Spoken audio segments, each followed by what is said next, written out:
എല്ലാവർക്കും നമസ്കാരം. നിങ്ങൾ ആദ്യം വിചാരിച്ചൊരു മോഡറേറ്റർ ഉണ്ടാവുമെന്നാണ്. പക്ഷേ നമ്മൾ തന്നെ തീരുമാനിച്ചു നമ്മൾ തന്നെ ഈ സെഷൻ എങ്ങനെ നാവിഗേറ്റ് ചെയ്യാന്നുള്ളത്.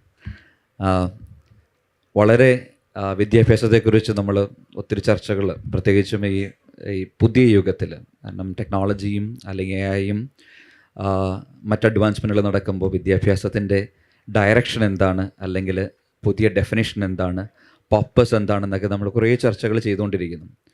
ഈ ഒരു പ്രത്യേക കോണ്ടെക്സ്റ്റിൽ വിദ്യാഭ്യാസത്തിൻ്റെ രാഷ്ട്രീയമാണ്. കാരണം അത് ലെഫ്റ്റ് ആണോ റൈറ്റ് ആണോ എന്ന് നമ്മുടെ രാഷ്ട്രീയം എന്ന് പറയും, നമ്മുടെ സംസ്ഥാന രാഷ്ട്രീയം നമ്മൾ എപ്പോഴും പറയും ലെഫ്റ്റ് ആണോ റൈറ്റ് ആണോ, എന്താണ് നമ്മുടെ നിലപാട്. എനിക്ക് തോന്നുന്നു വിദ്യാഭ്യാസത്തിൻ്റെ രാഷ്ട്രീയമെന്ന് പറഞ്ഞാൽ അത് നിലപാടിൻ്റെ രാഷ്ട്രീയമാണ്. അത് അതെപ്പോഴും സ്റ്റേയിങ് വിത്ത് റെലവൻസ് ആണ്. അത് കാലിക പ്രാധാന്യമായിട്ട് നിൽക്കുക. കാരണം വിദ്യാഭ്യാസത്തിൻ്റെ ഒരു പർപ്പസ് എന്ന് പറഞ്ഞാൽ തന്നെ ടൈംലി റെലവൻ്റ് ആയിട്ടുള്ള ഗ്രാജുവേറ്റിനെ പ്രൊഡ്യൂസ് ചെയ്യുന്ന ഒരു സിസ്റ്റം. അതാണ് ഞാനിപ്പോൾ എനിക്ക് എൻ്റെ ഒരു ഡെഫിനേഷനിൽ ഞാൻ വിദ്യാഭ്യാസം ഡിഫൈൻ ചെയ്യുന്നത്. കാരണം ടൈംലി റെലവൻ്റ് എന്നുള്ള വേർഡ് വളരെ ഇമ്പോർട്ടൻ്റ് ആണ്. കാരണം ലോകം മാറിക്കൊണ്ടിരിക്കുന്നു, ടെക്നോളജി മാറിക്കൊണ്ടിരിക്കുന്നു. അപ്പോൾ സൊസൈറ്റിക്കും ഇൻഡസ്ട്രിക്കും വേണ്ടി വരുന്ന ഗ്രാജുവേറ്റിനെ എങ്ങനെ പ്രൊഡ്യൂസ് ചെയ്യാം, എങ്ങനെ ടൈംലി റെലവൻ്റ് ആയിട്ടുള്ള ഗ്രാജുവേറ്റിനെ പ്രൊഡ്യൂസ് ചെയ്യാം എന്നൊരു സിസ്റ്റമായിട്ട് എഡ്യൂക്കേഷൻ മാറി. നമുക്കറിയാം, നമ്മൾ പണ്ട് ഗുരുകുല വിദ്യാഭ്യാസം മുതൽ പല രീതിയിലുള്ള എവല്യൂഷനിലൂടെ ഇത് കടന്നു പോയിട്ടുണ്ട്. കാരണം ക്ലാസ് റൂംസിൽ ആദ്യം വരുമ്പോൾ നമുക്കറിയാം, നമ്മുടെ സാധാരണ ബോർഡും അല്ലെങ്കിൽ ചോക്കും വെച്ച് വരുന്ന രീതിയിൽ നിന്ന് ഇപ്പം സ്മാർട്ട് ക്ലാസ് റൂമിലേക്ക് മാറുന്നു. ഇപ്പം അത് സ്മാർട്ട് ഫോണിലേക്കും 6 ഇഞ്ച് സ്ക്രീനിലേക്കും നമ്മുടെ അറിവ് നേടുക എന്നതിലുപരിയായിട്ട് എന്താണ് വിദ്യാഭ്യാസം, അല്ലെങ്കിൽ എന്താണ് ടെക്നോളജിയുടെ ഇമ്പോർട്ടൻറ്റ്. നമ്മളെപ്പോഴും ചർച്ച ചെയ്യുന്നൊരു കാര്യം, എ ഐ വരുന്നു, അത് നമ്മുടെ ക്രിയേറ്റിവിറ്റിയെ കില്ല് ചെയ്യുന്നു, അല്ലെങ്കിൽ നമ്മുടെ ടീച്ചേഴ്സിൻ്റെ നമ്മൾ ഫെസിലിറ്റേറ്റ് ചെയ്യുന്ന രീതി, അധ്യാപനത്തെയും അല്ലെങ്കിൽ അത് പിന്തുടരുന്ന വിദ്യാർത്ഥികളുടെയും ക്രിയാത്മകതയെ ടെക്നോളജി കില്ല് ചെയ്യുന്നുണ്ടോ, അല്ലെങ്കിൽ അതെങ്ങനെ ഉപകാരപ്രദമാണ്, അല്ലെങ്കിൽ ഇങ്ങനെയുള്ള കുറേ പല ഡയറക്ഷനിലേക്ക് പോകാവുന്ന തരത്തിലൊരു ടോപ്പിക്കായത്. അപ്പോൾ ഞാനിതിൻ്റെ ഒരു കോണ്ടെക്സ്റ്റ് ജസ്റ്റ് സെറ്റ് ചെയ്തിട്ട്, എന്നെക്കാളും എക്സ്പീരിയൻസ്ഡ് ആയിട്ടുള്ള 2 പേരാണ് എൻ്റെ പാനലിലുള്ള 2 പ്രൊഫസേഴ്സ് ഉണ്ട്. അപ്പം ഇതിൻ്റെ ഒരു കോണ്ടെക്സ്റ്റ് വളരെ ക്ലിയർ ആണ്. എന്താണ് ഇതിൻ്റെ രാഷ്ട്രീയം, ഇതിൻ്റെ ഗതി എങ്ങോട്ടാണ്. ഇപ്പോൾ നിങ്ങളെല്ലാവരും, ഈ ഓഡിയൻസിനും വ്യത്യസ്തമായ അഭിപ്രായമുള്ളവരുണ്ടാകാം. എന്താണ് ടെക്നോളജി റെലവൻസ്, അതിൻ്റെ ആവശ്യകത, അത് നമ്മുടെ പുതിയ ചിന്തകളെ അല്ലെങ്കിൽ ക്രിയാത്മകതയെ അത് കില്ല് ചെയ്യുകയാണോ, അത് അതുപോലെ തന്നെ സപ്പോർട്ട് ചെയ്യുകയാണോ എന്ന ചിന്തകളിലേക്കാണ് നമ്മുടെ അടുത്തൊരു 35 മിനിറ്റ്സ് ഈ ചർച്ച നമ്മൾ മുമ്പോട്ട് കൊണ്ടുപോകുന്നത്. അപ്പോൾ ഞാൻ പറഞ്ഞു വന്നത്, ഇതിൻ്റെ ഒരു രാഷ്ട്രീയമെന്ന് പറഞ്ഞാൽ അത് നിലപാടിൻ്റെ രാഷ്ട്രീയമാണ്. അതെപ്പോഴും സ്റ്റേയിങ് വിത്ത് റെലവൻസ് ആണ്. കാലം മാറിക്കൊണ്ടതനുസരിച്ച് പ്രൊഡ്യൂസ് ചെയ്യാൻ പറ്റിയ ഗ്രാജുവേറ്റിനെ, ടൈമിൽ റെലവൻ്റ് ആയിട്ടുള്ള ഗ്രാജുവേറ്റിനെ പ്രൊഡ്യൂസ് ചെയ്യാൻ പറ്റിയ ഒരു സിസ്റ്റമായിട്ട് വിദ്യാഭ്യാസം മാറുന്നു. പുതിയൊരു വിദ്യാഭ്യാസത്തെക്കുറിച്ച് ഒരു ഡെഫിനിഷൻ എന്ന് പറയുന്നത് തന്നെ എങ്ങനെ കുട്ടികളെ പുതിയ സ്കിൽ സെറ്റുകൾ ഇൻട്രൊഡ്യൂസ് ചെയ്യാം. കാരണം പഠിക്കാൻ വേണ്ടി ആരും സ്കൂളിൽ പോകേണ്ട ആവശ്യമില്ല. കാരണം നമ്മുടെ 6 ഇഞ്ച് സ്ക്രീനിൽ ലോകത്തിലെ ഏറ്റവും നല്ല ടീച്ചേഴ്സ്, ഇപ്പോൾ നമ്മുടെ ഏറ്റവും ചലഞ്ചിങ് ഉള്ളൊരു ജോബെന്ന് എനിക്ക് തോന്നുന്ന ടീച്ചിങ് ജോബാണ്. കാരണം നമ്മൾ 60 പേരുടെ ഒരു ക്ലാസ്സിലേക്ക് ചെന്ന് കഴിയുമ്പോൾ 60 വ്യത്യസ്തമായ ഐഡിയകൾ, 60 വ്യത്യസ്തമായ ആശയങ്ങൾ എപ്പോഴും ചലഞ്ച് ചെയ്യപ്പെടാം, അല്ലേ? അങ്ങനെ ഒരു കാലഘട്ടത്തിൽ പണ്ടെന്ന് പറയുന്നത് നമുക്ക് ടീച്ചേഴ്സിന് നമുക്കൊരു പേടിയാണ്. കാരണം ക്ലാസ്സിൽ വരുമ്പോൾ തിരിച്ച് ചോദ്യം ചോദിക്കാൻ, അല്ലെങ്കിൽ എന്തെങ്കിലും ഒരു കാര്യം തിരിച്ചു പറയാൻ ബുദ്ധിമുട്ടാണ്. ഇപ്പം അങ്ങനെയല്ല. ഇപ്പം നമ്മൾ ചിന്തിക്കുന്ന രീതി തന്നെ, നമ്മളെപ്പോഴും പറയും we are supporting the freedom to challenge the received wisdom. അത് കിട്ടുന്ന അറിവിനെ ചലഞ്ച് ചെയ്യാനുള്ള ഫ്രീഡത്തെ സപ്പോർട്ട് ചെയ്യുന്ന ഒരു സിസ്റ്റമായി വിദ്യാഭ്യാസം മാറിക്കൊണ്ടിരിക്കുന്നു. അപ്പം അതിൽ ടെക്നോളജി, എ ഐ പോലുള്ള ടെക്നോളജി പല ടെക്നോളജി അഡ്വാൻസ്മെൻറ്റ് കണ്ടു. ഏറ്റവും അവസാനം നമ്മളിപ്പോൾ ആർട്ടിഫിഷ്യൽ ഇൻ്റലിജൻസിനെ കുറിച്ച് പറഞ്ഞിരിക്കുന്നു. നമ്മളടക്കമുള്ള രാജ്യങ്ങളിൽ നമ്മളിപ്പോൾ പറയുന്നത് എ ഐയുടെ ലിറ്ററസി എന്നാണ്. ഞാനിപ്പോൾ അതിനെ കുറച്ചും കൂടെ അടുത്ത ലെവലിലേക്ക്, എ ഐ എഫിഷ്യൻസിയിലേക്കും അല്ലെങ്കിൽ എ ഐ എക്സ്പെർട്ടൈസിലേക്കും മാറേണ്ട കാലം മാറിക്കൊണ്ടിരിക്കുന്നു. അല്ലെങ്കിൽ അതിൻ്റെ ഒരു കാലത്താണ് നമ്മൾ ജീവിക്കുന്നത്. കാരണം ടെക്നോളജി എപ്പോഴും നമ്മുടെ വി ഡെലിവർ ദ ക്ലാസ്, നമ്മുടെ പഠിപ്പിക്കുന്ന രീതിയും കുട്ടികൾക്ക് അറിവ് നേടാനുള്ള രീതിയെയും ഒത്തിരി ടെക്നോളജി സ്വാധീനിച്ചിട്ടുണ്ട്. അത് പോസിറ്റീവായിട്ട് ഒത്തിരി സ്വാധീനിച്ചിട്ടുണ്ട്. ഉറപ്പായിട്ടും അതിനൊരു മറ്റൊരു സൈഡും കൂടെയുണ്ട്. അപ്പോൾ എന്തായാലും നമ്മുടെ ചർച്ച ഈ ഒരു രീതിയിലേക്ക് തുടക്കം കുറിക്കാം. എന്താണ് ഇതിൻ്റെ രാഷ്ട്രീയം? ഞാൻ പറഞ്ഞതുപോലെ എൻ്റെ ഒരു നിലപാട്, ഇത് നിലപാടിൻ്റെ രാഷ്ട്രീയമാണ്. അത് സ്റ്റേയിങ് വിത്ത് റെലവൻസ് എന്നോട് കാര്യത്തോട് ഞാൻ ഉറച്ചു നിൽക്കുന്നു. അപ്പോൾ എൻ്റെ ചിന്തകളും, അതുമാത്രമല്ല നമ്മുടെ 2 പാനൽ മെമ്പേഴ്സിൻ്റെ ചിന്തകളും ശേഷം നമുക്ക് ഉറപ്പായിട്ടും ഓഡിയൻസിൽ നിന്നും നമുക്ക് ചോദ്യങ്ങൾ എടുക്കാം, അല്ലെങ്കിൽ നിങ്ങളുടെ അഭിപ്രായങ്ങളും കേൾക്കാം. അപ്പോൾ ഞാൻ പറഞ്ഞ ആദ്യം പോയിട്ടുണ്ടല്ലോ, കാരണം the way of supporting the freedom to challenge the received wisdom എന്നൊരു ആശയത്തോടെ നമുക്ക് ഈ പറയുന്ന കോൺവെർസേഷൻ ബിഗിൻ ചെയ്യാം.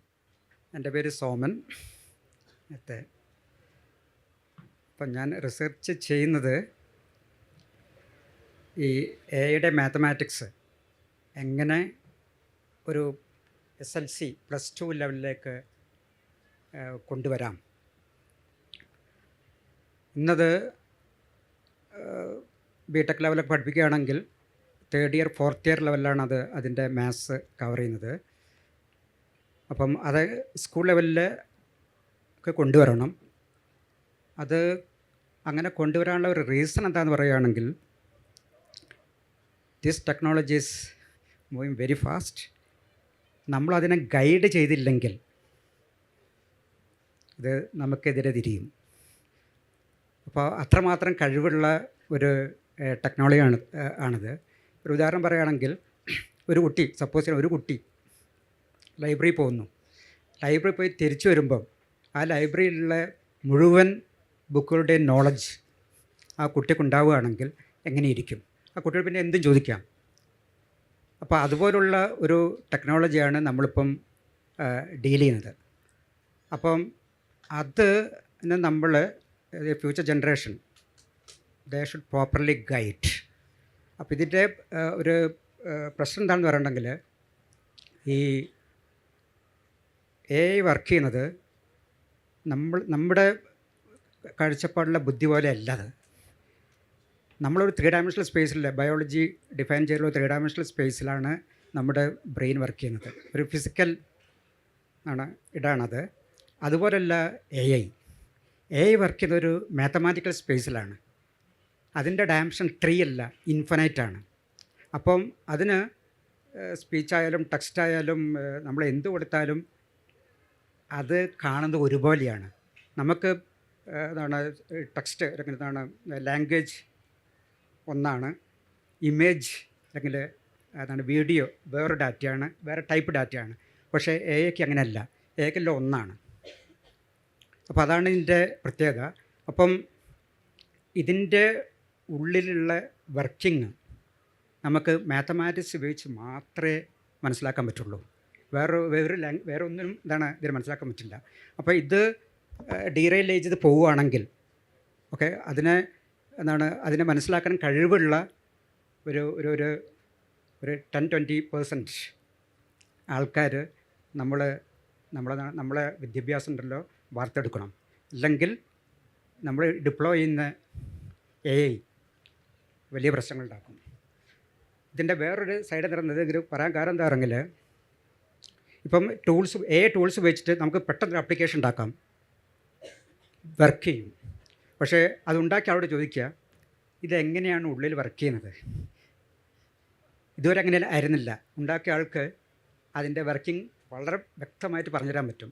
അത് ഏതൊക്കെ ലെവലിൽ ഫെയിലാവാം, അല്ലെങ്കിൽ അത് ഫെയിലാവുകയാണെങ്കിൽ അതിനെ ഫെയിൽ സേഫ് ആക്കി മാറ്റാൻ അതിൻ്റെ ഡിസൈനർക്ക് കഴിയും.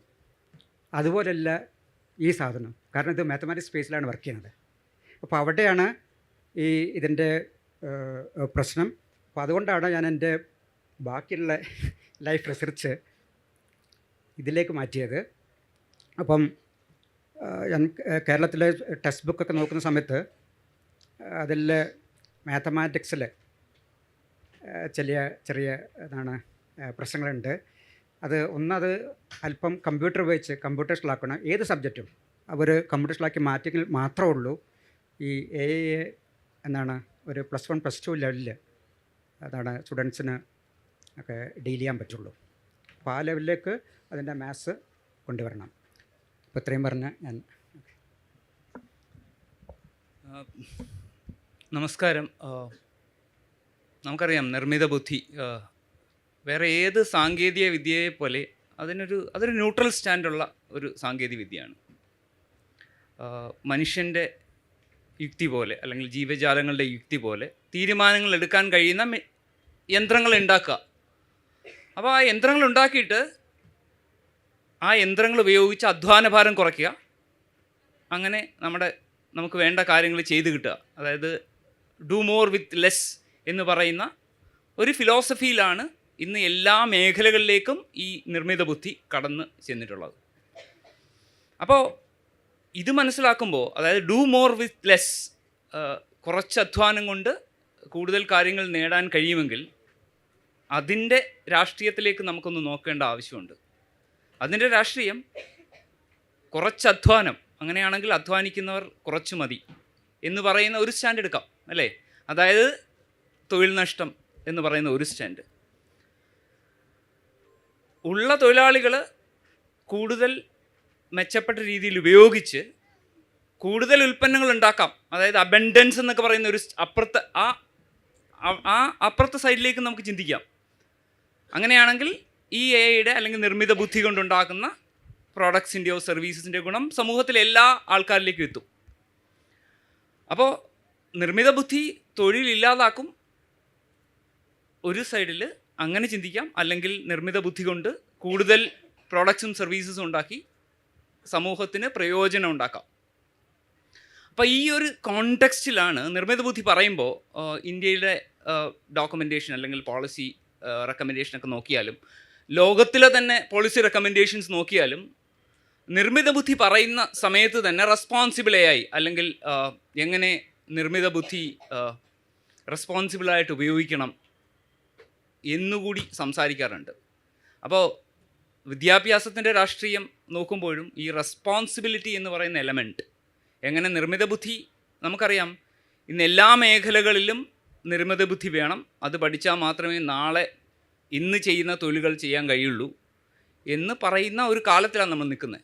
അതായത് അത് മുമ്പ് കമ്പ്യൂട്ടർ സയൻസിൻ്റെ ഒരു വേർട്ടിക്കലായിട്ട് മാത്രം നിന്നിരുന്ന ഒരു ടെക്നോളജി ഇന്ന് എല്ലാ മേഖലകളെയും പല തരത്തിൽ സ്വാധീനിക്കുന്ന ഒരു ഹൊറിസോണ്ടലായിട്ട്.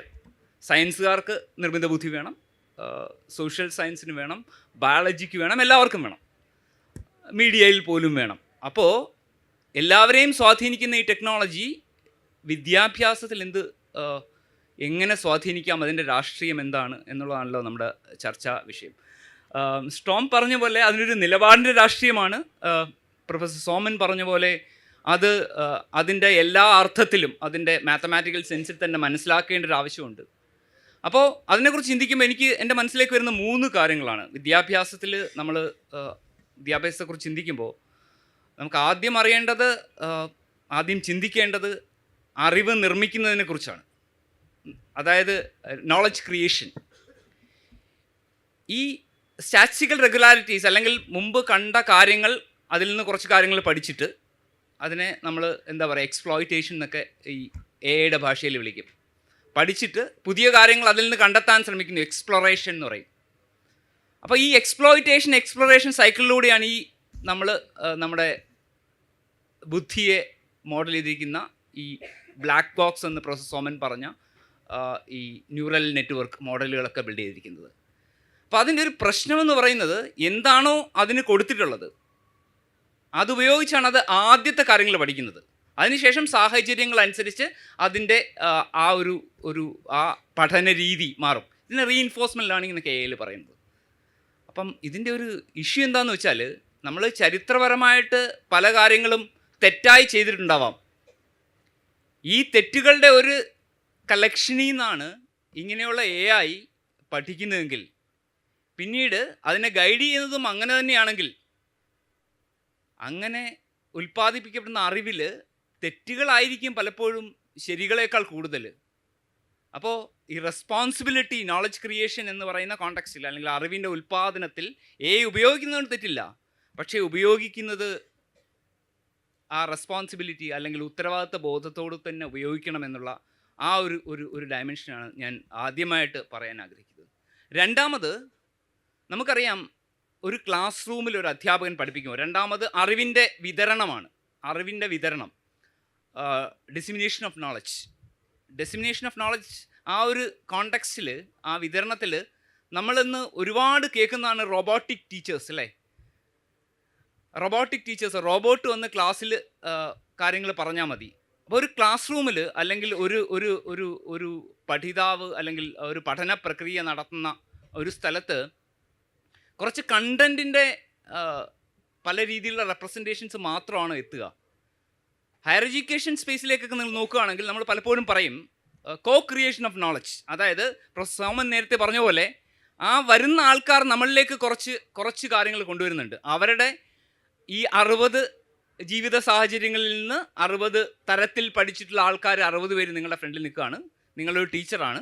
ആ ടീച്ചർ ആ 60 പേരിൻ്റെ ആ 60 മനസ്സുകളുമായിട്ട് സംവദിക്കുമ്പോഴുണ്ടാവുന്ന ഒരു ഒരു ഒരു അതിൻ്റെ ഫലമായിട്ടുണ്ടാവുന്ന ഒരു അറിവാണ് ആ ക്ലാസ്സിൽ നിന്ന് ടേക്ക് അവേ. അതാണ് ക്ലാസ്സിൽ നിന്ന് കുട്ടി കൊണ്ടുപോകുന്നത്. ഈ ഇത്തരത്തിലുള്ള ഒരു ഒരു ഒരു ഒരു എൻവയോൺമെൻറ്റ് ക്രിയേറ്റ് ചെയ്യാൻ നമ്മുടെ റോബോട്ടിക് ടീച്ചേഴ്സിന് കഴിയുമോ എന്നുള്ള അതാണ് രണ്ടാമത്തെ ഒരു ചോദ്യം. മൂന്നാമത്തെ ചോദ്യമായിട്ട് എൻ്റെ മനസ്സിലേക്ക് വരുന്നത് ക്വാളിറ്റി കൺട്രോൾ തന്നെയാണ്. ക്വാളിറ്റി കൺട്രോൾ നമ്മളുടെ ഇപ്പോഴത്തെ എഡ്യൂക്കേഷൻ സിസ്റ്റം നമ്മൾ പറയും അതൊരു ഫാക്ടറി മോഡൽ ഓഫ് എഡ്യൂക്കേഷൻ. അതായത് എല്ലാവർക്കും ഒരേ കണ്ടൻറ്റ് കൊടുക്കുന്നു, അതിന് പേഴ്സണലൈസ് ചെയ്യാൻ വേണ്ടി, അതിന് ഓരോരുത്തരുടെ രീതിയിൽ മാറ്റാൻ വേണ്ടി. നമുക്കറിയാം ഹവാർഡ് ഗാർഡൻ മറ്റേ മൾട്ടിപ്പിൾ ഇൻ്റലിജൻസ് തിയറിയൊക്കെ കുറേ കാലമായിട്ട് സംസാരിക്കുന്നതാണ്. അതായത് ഒരാളിന് പാട്ട് കേൾക്കാൻ ഇഷ്ടമാണെങ്കിൽ അയാൾക്ക് പാട്ടിൻ്റെ രൂപത്തിൽ അറിവിനെ അയാൾക്ക് കൊടുക്കുക. അയാളുടെ രീതി വേറൊന്നാണെങ്കിൽ ആ രീതിയിലേക്ക് അറിവിനെ കൊടുക്കുക എന്നൊക്കെ പറയുന്ന. അതിനുശേഷം നമ്മൾ ഈ ഫാക്ടറി മോഡലിൻ്റെ ഒരു പ്രശ്നം എന്ന് വെച്ചാൽ അത് ക്വാളിറ്റി കൺട്രോൾ. അതായത് അവസാനം ഇതിൻ്റെ എന്താ പറയുക, നിർമ്മാണ വൈകല്യമുണ്ടോ എന്ന് കണ്ടുപിടിക്കുന്ന അത്തരത്തിലുള്ള മോഡൽ എഡ്യൂക്കേഷനിൽ നമ്മൾ നിൽക്കുക. ഇവിടെയാണ് നമ്മൾ കൊണ്ടുവന്നിട്ട് സ്റ്റാറ്റിസ്റ്റിക്കൽ റെഗുലാരിറ്റീസ്, അതായത് മുമ്പ് കണ്ട കാര്യങ്ങളിൽ നിന്ന് പഠിച്ച് അത് തന്നെ പ്രാക്ടീസ് ചെയ്യാൻ പോകുന്ന, അങ്ങനെ ഇവാലുവേറ്റ് ചെയ്യപ്പെടുന്ന ഒരു നിർമ്മിത ബുദ്ധി ഇവാലുവേഷൻ്റെ ഭാഗമാകുമ്പോൾ ഉള്ളൊരു അപകടം. അവിടെയും ഒരു റെസ്പോൺസിബിലിറ്റി അല്ലെങ്കിൽ അതിനെ യാഥാർത്ഥ്യ ബോധത്തോടെ ഉപയോഗിക്കേണ്ട ഒരു ആവശ്യകത ഉണ്ട് എന്ന് തന്നെയാണ് എനിക്ക് തോന്നുന്നത്. അപ്പോൾ എപ്പോഴും വിദ്യാഭ്യാസത്തിൻ്റെ രാഷ്ട്രീയം അത് നിലനിൽക്കുന്ന ആ ഒരു എൻവയോൺമെൻറ്റ്, അത് ആ കാലഘട്ടത്തിന് അനുസൃതമായിരിക്കണം. അതൊന്ന്. രണ്ടാമത്, വിദ്യാഭ്യാസം രാഷ്ട്രീയത്തെക്കുറിച്ച് നമ്മൾ ചിന്തിക്കുമ്പോൾ പലപ്പോഴും പറയും വിദ്യാഭ്യാസം രാഷ്ട്രീയത്തെ സ്വാധീനിക്കാൻ കഴിയും. അപ്പോൾ ഈ രണ്ട് എലമെൻസും AI, അതായത് നമുക്കറിയാം ഇന്ന് ഏത് തരത്തിലുള്ള കണ്ടൻറ്റും വളരെ റിയലിസ്റ്റിക് ആയിട്ട്, ഞാൻ പ്രത്യേകിച്ച് പുതിയ AI പേരൊന്നും പറയുന്നില്ല, ക്രിയേറ്റ് ചെയ്യാൻ പറ്റുന്ന ഒരു കാലഘട്ടത്തിൽ അറിവിൻ്റെ ഉൽപ്പാദനം, വിതരണം, അതിൻ്റെ ക്വാളിറ്റി കൺട്രോൾ, ഈ മെഷേഴ്സിലെല്ലാം യാഥാർത്ഥ്യ ബോധത്തോടെ, ഉത്തരവാദിത്വ ബോധത്തോടെ മാത്രം ഇങ്ങനെയുള്ള ടെക്നോളജികളെ ഉപയോഗിക്കണം. അപ്പം റെസ്പോൺസിബിൾ AI എന്ന് പറയുന്നത് പണ്ട് കമ്പ്യൂട്ടർ സയൻസിൽ AI പഠിച്ച പോലെ AIയിലെ ഒരു സബ്ജക്റ്റ് അല്ല. എല്ലാവരുടെയും ആത്യന്തികമായ മനസ്സിലാക്കലിലൂടെ അല്ലെങ്കിൽ അവർ പ്രാക്ടീസ് ചെയ്യുന്നതിലൂടെ മാത്രമേ സമൂഹത്തിൽ അതിന് ഗുണങ്ങൾ ഉണ്ടാക്കാൻ കഴിയൂ. അത് നമ്മൾ AIയുടെ രാഷ്ട്രീയം അന്വേഷിച്ചാലും AI വിദ്യാഭ്യാസത്തിലേക്ക് കൊണ്ടുപോകുന്ന രാഷ്ട്രീയം, അതിനെക്കുറിച്ച് ചിന്തിച്ചാലും ഈ ഒരു ചിന്ത മുന്നിൽ വെച്ച് വേണം നമ്മൾ ഇനിയത്തെ അല്ലെങ്കിൽ ഇന്നത്തെ നിലപാടിനെ തീരുമാനിക്കാൻ എന്നാണ് എനിക്ക് പറയാനുള്ളത്. പിന്നീട് നമുക്ക് ചോദ്യങ്ങളിലേക്ക് തിരിച്ചു വരാം. നന്ദി. ഇത് AI ജേർണലിസ്റ്റും AI എക്സ്പേർട്സും രണ്ട് കാറ്റഗറി. ഞാൻ AI ജേർണലിസ്റ്റാണ്, പക്ഷേ എനിക്ക് ഡെപ്ത് നോളജ് എന്ന് പറയുന്ന AI കുറിച്ച് ഡീപ്പായിട്ട് റിസർച്ച് നടത്തുന്ന രണ്ടുപേരാണ് എൻ്റെ കൂടെ ഇരിക്കുന്നത്. അപ്പോൾ രണ്ടും തമ്മിലുള്ള വ്യത്യാസം മനസ്സിലായല്ലോ. അപ്പോൾ ഞാൻ എനിവേ ട്രൈ ടു പിക്കപ്പ് രണ്ട് മൂന്ന് പ്രൊഫസർ അഷ്റഫ് പറഞ്ഞ 2-3 ക്വസ്റ്റ്യൻസ് എടുത്ത് ഞാൻ പിക്ക് ചെയ്യാൻ പോവാണ്. ഒന്ന്, ഇതിനൊരു തൊഴിലവസരങ്ങളുടെ കാര്യം. അതായത് നമ്മൾ അനാവശ്യമായിട്ടൊരു ഫിയർ, എനിക്കത് അനാവശ്യമെന്ന് പറയാൻ കാരണം അതൊരു അനാവശ്യമായ ഫിയർ ആയതുകൊണ്ട് തന്നെയാണ്. കാരണം നമ്മൾ തൊഴിലവസരങ്ങൾ കുറയും, അല്ലെങ്കിൽ ആളുകൾ ജോലി, അത് who creates AI, who creates technology, end of the day ആരെങ്കിലും ഒരാൾ, ഇറ്റ്സ് കംസ് ഫ്രം ഹ്യൂമൻ അല്ലേ. ഇതൊരു ഏത് ടെക്നോളജിയും ലോകത്ത് ഇന്ന് വരെ ക്രിയേറ്റ് ചെയ്തിരിക്കുന്നത് അല്ലെങ്കിൽ അത് വന്നിരിക്കുന്നത് മനുഷ്യനിൽ നിന്നാണ്, ഏത് ഫൈൻഡിങ്ങും ആയിക്കോട്ടെ. അപ്പോൾ ഒരിക്കലും ഒരു തൊഴിലവസരങ്ങൾ ഇല്ലാതാക്കുകയല്ല AI ചെയ്യുന്നത്. പ്രത്യേകിച്ച് നമ്മൾ ചെയ്യുന്ന ടാസ്കുകൾ, നമ്മൾ ചെയ്യുന്ന ജോലികൾ കുറച്ചും കൂടി സിംപ്ലിഫയർ ആക്കുക, അല്ലെങ്കിൽ കുറച്ചും കൂടി സിമ്പിളാക്കുക, അല്ലെങ്കിൽ ടാസ്കുകൾ റീപ്ലേസ് ചെയ്യുക. ഒരു മനുഷ്യൻ ചെയ്യേണ്ട പല കാര്യങ്ങളും വളരെ എളുപ്പമായിട്ടൊരു മെഷീന് ചെയ്യാം, അല്ലെങ്കിൽ എഫിഷ്യൻ്റായിട്ടും ടൈം കൺസ്യൂം ചെയ്യാതെ ഒരു മെഷീന് ചെയ്യാമെങ്കിൽ മനുഷ്യന് ബാക്കി സമയം കൂടുതൽ പ്രൊഡക്റ്റീവായുള്ള കാര്യങ്ങൾക്ക് വേണ്ടി ചിലവഴിക്കുക. എല്ലാ ടെക്നോളജി അതിനു വേണ്ടി വന്നു. നമ്മൾ ഏത് രീതി എടുത്താലും, ഏത് ടെക്നോളജി എടുത്താലും വന്നിരിക്കുന്ന രീതി, ഇപ്പോൾ നമ്മൾ പണ്ട് കത്തെഴുതി പോസ്റ്റ് ഓഫീസ് വഴി അയച്ചുകൊണ്ടിരുന്നത്, അത് മാറി നമ്മൾ എന്താ പറയുക, ടെലിഫോൺ മാറി മൊബൈൽ വന്നു. പല രീതിയിൽ നമ്മുടെ കമ്മ്യൂണിക്കേഷൻ മാത്രമല്ല, നമ്മുടെ ഡേ ടു ഡേ എക്സ്പീരിയൻസ് ചെയ്യുന്ന എല്ലാ കാര്യങ്ങളിലും ഈ ടെക്നോളജി കൊണ്ടിരിക്കുന്ന എവല്യൂഷൻ എന്ന് പറയുന്നത് നമ്മുടെ ടാസ്ക് സിംപ്ലിഫൈ ചെയ്യുക എന്നുള്ളത്. അപ്പം ഉറപ്പായിട്ടും തൊഴിലവസരങ്ങൾ AI ഇല്ലാതാക്കിയല്ല, അത് പുതിയ തൊഴിലവസരങ്ങൾ സൃഷ്ടിക്കുക എനിക്ക് തോന്നുന്നു. കാരണം ഇപ്പോൾ AI എന്ന് പറഞ്ഞാൽ നമ്മൾ പറയും AI ഒരു മാജിക്കൊന്നുമല്ല. ഒരാൾ മനസ്സിൽ വിചാരിക്കുന്ന കാര്യങ്ങൾ മുമ്പിലേക്ക് കൊണ്ടുവരുന്ന ഒരു മാജിക്കൊന്നുമല്ല AI. അതിന് റൈറ്റ് ആയിട്ടുള്ളൊരു പ്രോംപ്റ്റ്. ഇപ്പം നമുക്കറിയാം, ഇപ്പോൾ ഏറ്റവും കൂടുതൽ എനിക്ക് തോന്നുന്നു സിലിക്കൺ വാലിയിലും കാലിഫോർണിയയിലും സെർച്ച് ചെയ്യപ്പെടുന്ന ബസ് വേർഡ് എന്ന് പറഞ്ഞാൽ പ്രോംപ്റ്റ് എഞ്ചിനീയറിങ്. ഇപ്പം ഞങ്ങളൊരു വളരെ സിമ്പിളായിട്ട് എക്സസൈസ് ഒരു 3 ആഴ്ച മുമ്പ് നമ്മുടെ ക്രിയേറ്റീവ് ആർട്സ് ആൻഡ് ഡിസൈൻ പഠിക്കുന്ന സ്റ്റുഡൻസിന് കൊടുത്തു. അപ്പോൾ അതിൻ്റെ ഒരു എക്സസൈസിൻ്റെ ഒരു നട്ഷൽ എന്ന് പറഞ്ഞാൽ, ഒരു റൈറ്റ് പ്രോംപ്റ്റ് കൊടുക്കുക. കൊച്ചിയിൽ നിങ്ങൾ കാണാൻ ആഗ്രഹിക്കുന്ന 10 ചേഞ്ചുകൾ. അപ്പോൾ 60ഓളം കുട്ടികൾ ഡിസൈൻ പഠിക്കുന്ന കുട്ടികളുണ്ട്. 60 പേർക്കും കിട്ടിയ ആൻസർ 60ഉം ഡിഫറെൻ്റ് ആയിട്ടുള്ള ആൻസേഴ്സാണ്. അപ്പോൾ അവർ ചെയ്യുന്ന പ്രോംപ്റ്റ് ചെയ്യുന്ന വേർഡ്, അവരെന്ത് ഇൻപുട്ടാണ് അവർക്ക് വേണ്ടത് ആയിരുന്ന ടെക്നോളജിയിൽ നിന്ന് എന്താണ് വേണ്ടത്. ബാക്കിയുള്ള ടെക്നോളജിയിലൊക്കെ നമുക്കറിയാം റിസൾട്ട് ഡിഫൈൻഡ് ആണ്, ആസ് യു റൈറ്റ്ലി സെഡ്. ബാക്കി ഏത് ടെക്നോളജിയിലും നമുക്കറിയാം നമ്മുടെ result more or less defined ആണ്. എന്താണ് നമുക്ക് റിസൾട്ട് കിട്ടാൻ പോകുന്നത് നമുക്കറിയാം. AI ഈ പറയുന്ന എല്ലാ കാര്യങ്ങളും പഠിച്ചു വെച്ചതുകൊണ്ട് നമുക്ക് വേണ്ട കാര്യങ്ങൾ ചൂഴ്ന്നെടുക്കാനുള്ള റൈറ്റ് ആയിട്ടുള്ള ഒരു എഡ്യൂക്കേഷൻ, അതായത് ഒരു റൈറ്റ് പ്രോംപ്റ്റിംഗ്, അതാണ് എനിക്ക് തോന്നുന്നു നമ്മൾ കൂടുതൽ ഫോക്കസ് ചെയ്യേണ്ടത്. ഇതിൻ്റെ സാങ്കേതിക വശങ്ങൾ നമുക്ക് കിട്ടുന്ന മില്യൺസ് ഓഫ് സ്റ്റുഡൻസിന് ഉറപ്പായിട്ട് AIയുടെ സാങ്കേതിക വശങ്ങൾ, ഇതിൻ്റെ കോഡ് എങ്ങനെ വർക്ക് ചെയ്യുന്നു, ദി അൽഗോരിതം ബിഹൈൻഡ് ദിസ്, അത് പഠിപ്പിക്കുക എന്ന് പറഞ്ഞാൽ പ്രാക്ടിക്കൽ അല്ല, അത് പഠിപ്പിക്കേണ്ട ആവശ്യമില്ല. നമുക്കൊരു AI ജേർണലിസ്റ്റ്, ഒരു സാധാരണക്കാരന് അല്ലെങ്കിൽ ഡേ ടു ഡേ യൂസിന് അല്ലെങ്കിൽ ഒരു ഓരോ പ്രൊഫഷനും വേണ്ടി എന്തുമാത്രം അറിഞ്ഞിരിക്കണം, അതിന് പറ്റിയ രീതിയിലേക്ക് ട്രെയിൻ ചെയ്യുക എന്നൊരു നിലപാട് നമ്മൾ എടുത്തു കഴിഞ്ഞാൽ കുറച്ചും കൂടെ ഇതെങ്ങനെ എഫിഷ്യൻ്റായിട്ട് യൂസ് ചെയ്യാമെന്നുള്ള ഒരു രീതിയിലേക്ക് നമുക്ക് എത്തിച്ചേരും. അപ്പോൾ ഞാൻ പറഞ്ഞു വരുന്നത് 60 പേർക്ക് 60 ആൻസേഴ്സ്, 60 സൊല്യൂഷൻസ് കിട്ടി. അപ്പോൾ right prompting is is something we need to train our students, not just സ്റ്റുഡൻസിനെ മാറ്റി ചെയ്യുന്നോട്ടെ നമ്മൾ ഡേ ടു ഡേ ലൈഫിലും ടെക്നോളജി എങ്ങനെ യൂസ് ചെയ്യാം, മറ്റുള്ള ടെക്നോളജി വ്യത്യസ്തമായിട്ട് യൂസ് ചെയ്യാനുള്ള ഈ ഒരു സ്കിൽ സെറ്റാണ് നമ്മൾ കൂടുതൽ ഫോക്കസ് ചെയ്യേണ്ടത്. പിന്നെ AI ഒരിക്കലും ഒരു മനുഷ്യനെ റീപ്ലേസ് ചെയ്യാൻ മറ്റൊരു മനുഷ്യനെ പറ്റുള്ളൂ. ഒറ്റ വ്യത്യാസമേ ഉള്ളൂ. Human will be replaced with a human by a human with a mission. That's only difference. Technology പഠിച്ച ഒരാൾക്ക് ടെക്നോളജി അറിയാത്തൊരു മനുഷ്യനെ റീപ്ലേസ് ചെയ്യാൻ പറ്റും. അപ്പം അതാണ് അതിൻ്റെ ഒരു റൈറ്റ് വേർഡ് എന്ന് പറയുന്നത്. മനുഷ്യനെ ഒരിക്കലും നമ്മളിപ്പോൾ ടീച്ചേഴ്സ് AI കൊണ്ടിരുന്ന് പറഞ്ഞാലും ടീച്ചേഴ്സിൻ്റെ റോൾ പണ്ട് പഠിപ്പിക്കുക എന്നതിൽ ഉപരിയായിട്ട് ഇപ്പോൾ നാവിഗേറ്റ് ചെയ്യുക, ഫെസിലിറ്റേറ്റ് ചെയ്യുക, ഇനേബിൾ ചെയ്യുക എന്ന രീതിയിലേക്ക് മാറിക്കഴിഞ്ഞു. ഇതെങ്ങനെയൊക്കെ പറഞ്ഞു കൊടുക്കുക. ഒരു ഹ്യൂമൻ എലമെൻറ്റ് എല്ലാവരും ആഗ്രഹിക്കുന്നുണ്ട്. ഏത് സ്റ്റുഡൻ്റ് ആയിക്കോട്ടെ ഒരു ഹ്യൂമൻ എലമെൻറ്റ് ആഗ്രഹിക്കുന്നുണ്ട്. ആ എലമെൻറ്റിൻ്റെ റോള് അല്ലെങ്കിൽ responsibility and the degree has changed. നമ്മൾ പണ്ട് കഴിയുന്ന പോലെ എല്ലാം പഠിപ്പിക്കുന്നതിന് വ്യത്യസ്തമായിട്ട് ഇതൊക്കെ ചെയ്യണം. പല സ്റ്റാർട്ടപ്പുകൾ ഇപ്പോൾ വർക്ക് ചെയ്യുന്നുണ്ട്. അവർ ഒരാഴ്ചത്തേക്കുള്ള ലെസൺ പ്ലാൻ കൊടുക്കുക.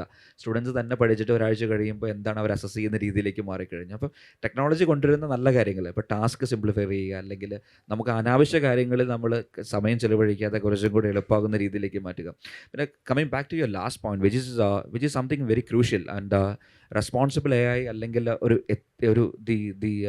The compliance. അത് ഇന്ത്യ പോലൊരു രാജ്യത്ത് ഉറപ്പായിട്ട് നമ്മുടെ 1.4 ബില്യൺ പോപ്പുലേഷൻ, ലോകത്തിലെ തന്നെ ഏറ്റവും വലിയ ജനസംഖ്യയുള്ള രാജ്യത്ത് എങ്ങനെ ടെക്നോളജി, നമുക്കറിയാം നമ്മുടെ നെറ്റ് ബാങ്കിങ്ങിൽ നിന്ന് വരെ പൈസ എത്രയോ പേർക്ക് നഷ്ടപ്പെടുന്നു. അതുമാത്രമല്ല എന്തുമാത്രം സൈബർ ക്രൈംസ് ഇത്രയും നടക്കുന്നത്. അപ്പോൾ AI പോലുള്ളൊരു ടെക്നോളജി കംപ്ലയൻസ് കൊണ്ടുവരുവാൻ നമ്മുടെ രാജ്യത്ത് വരെ പറ്റിയിട്ടില്ല. കാരണം നമുക്ക് AI ആക്ട് അമേരിക്കയിൽ വന്നിട്ടുണ്ട്, AI ആക്ട് യൂറോപ്പിൽ വന്നു. ടെക്നോളജി കംപ്ലയൻസിന് നമ്മൾ പോലുള്ള രാജ്യം വളരെ പിന്നോട്ടാണെന്നുള്ളൊരു പ്രശ്നമാണ്. നമ്മളിതിനെ കുറച്ചും കൂടെ ഇതൊരു വെപ്പനാണ്. നമ്മൾ പണ്ട് സാറ് പറഞ്ഞൊരു കാര്യമുണ്ട്, നമ്മൾ AIനെ പഠിപ്പിച്ച തെറ്റുകൾ. ഓക്കെ, പക്ഷെ ഒരു കാര്യമുണ്ട്, ലോകത്തിലെ എല്ലാ തെറ്റുകളും ചരിത്രം തന്നെ തിരുത്തിയിട്ടുണ്ട്.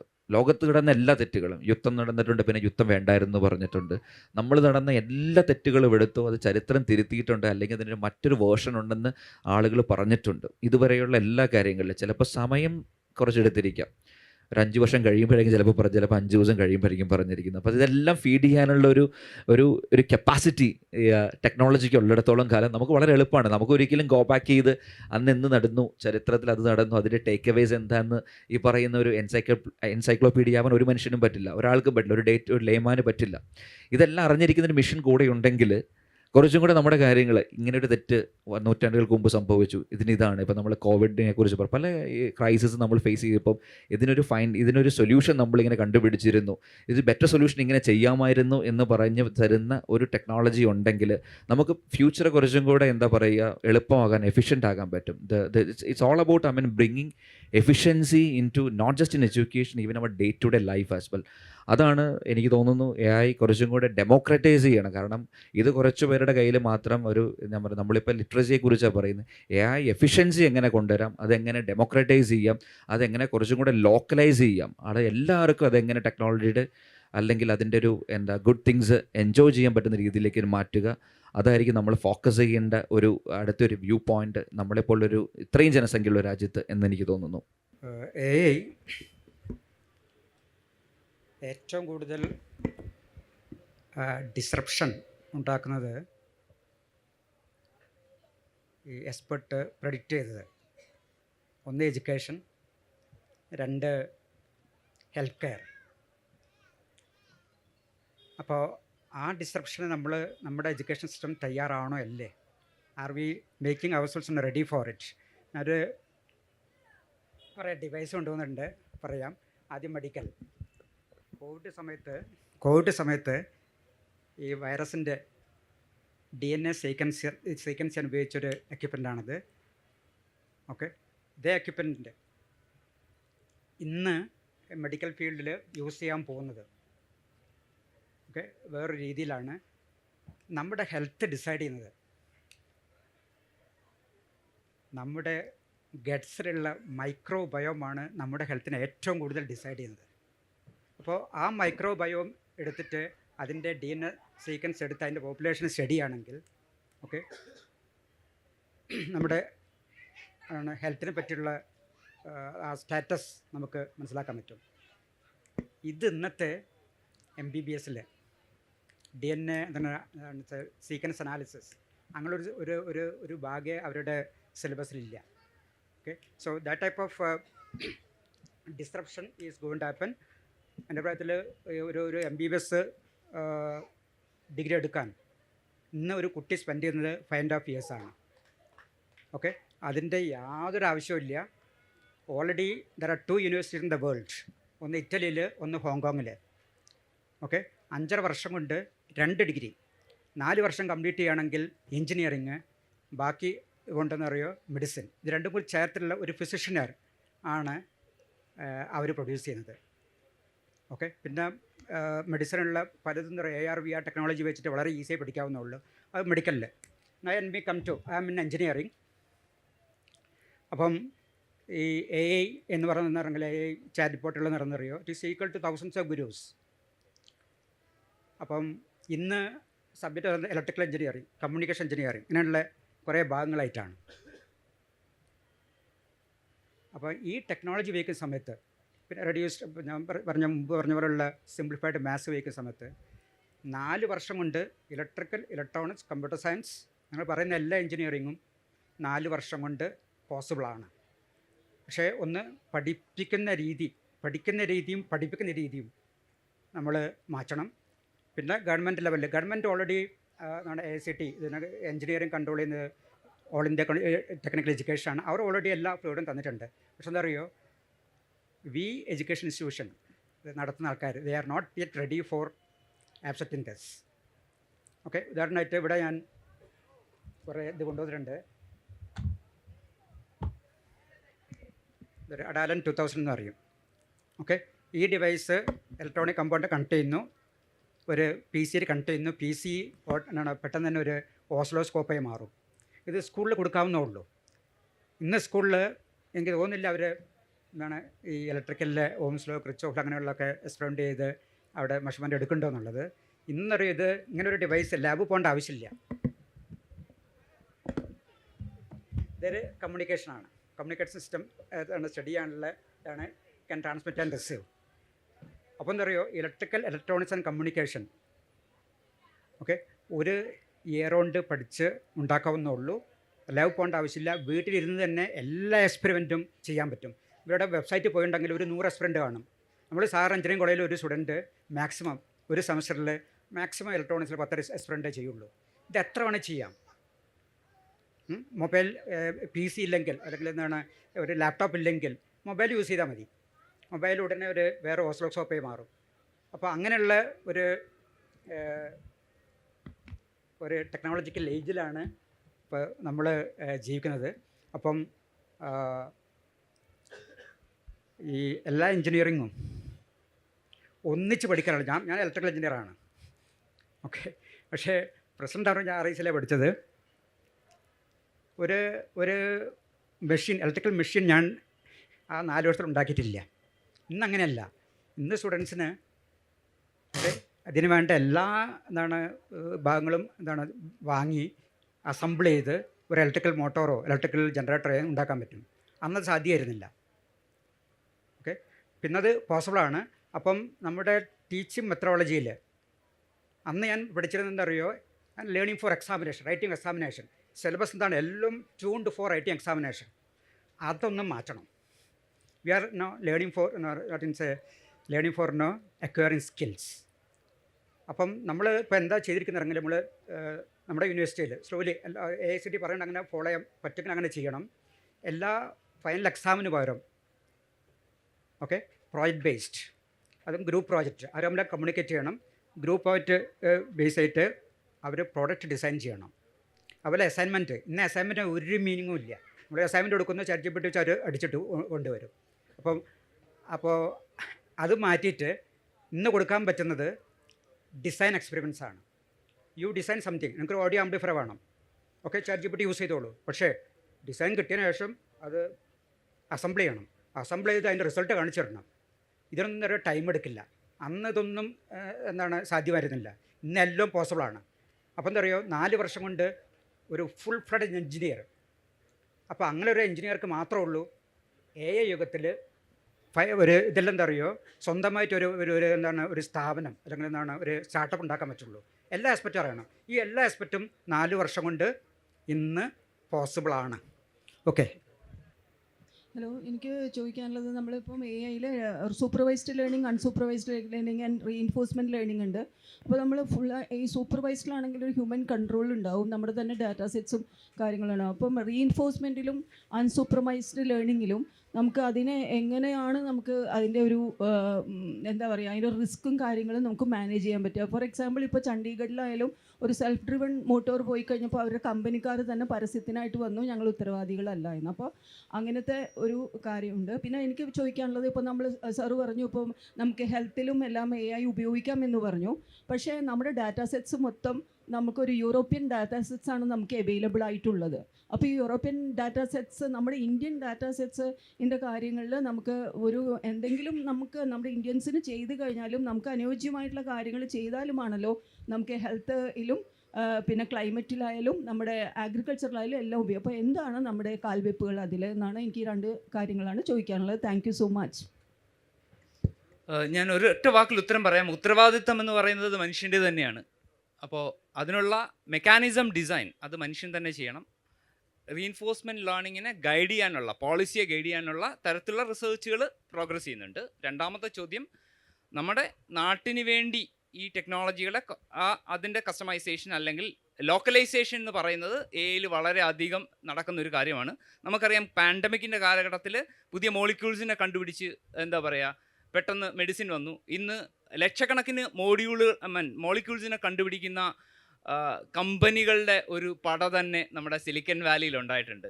അപ്പോൾ ആ മോളിക്യൂൾസിൻ്റെ അതിൻ്റെ ആപ്ലിക്കേഷൻ, പ്രാക്ടിക്കൽ ആപ്ലിക്കേഷനിലേക്ക് നമ്മളെ പുഷ് ചെയ്യുന്ന, സാറ് പറഞ്ഞ പോലെ ഒരു വളരെ എന്താ പറയുക വലിയൊരു എക്സ്പ്ലോറേഷനിലൊരു വലിയ എക്സ്പ്ലോഷൻ തന്നെ ഇപ്പോൾ നടക്കുകയാണ്. ആ എക്സ്പ്ലോയിറ്റേഷനിലേക്ക് വരുമ്പോൾ അറിയുന്ന അറിവിനെ ഉപയോഗിക്കുമ്പോൾ അത് ഉത്തരവാദിത്തത്തോടുകൂടി ആയിരിക്കണം, ടോം പറഞ്ഞതുപോലെ എന്നുള്ളതാണ് എനിക്ക് പറയാനുള്ളത്. ഒരു വലിയ സാധ്യത ലോക്കലൈസേഷനിലും ഗൈഡൻസിലും ഉണ്ട്. അങ്ങനെയുള്ള ഒരുപാട് വർക്ക് ഗ്ലോബലി നടക്കുന്നുണ്ട്. മാഡം പറഞ്ഞത് വളരെ ശരിയാണ്. ഡാറ്റ കിട്ടാനില്ല.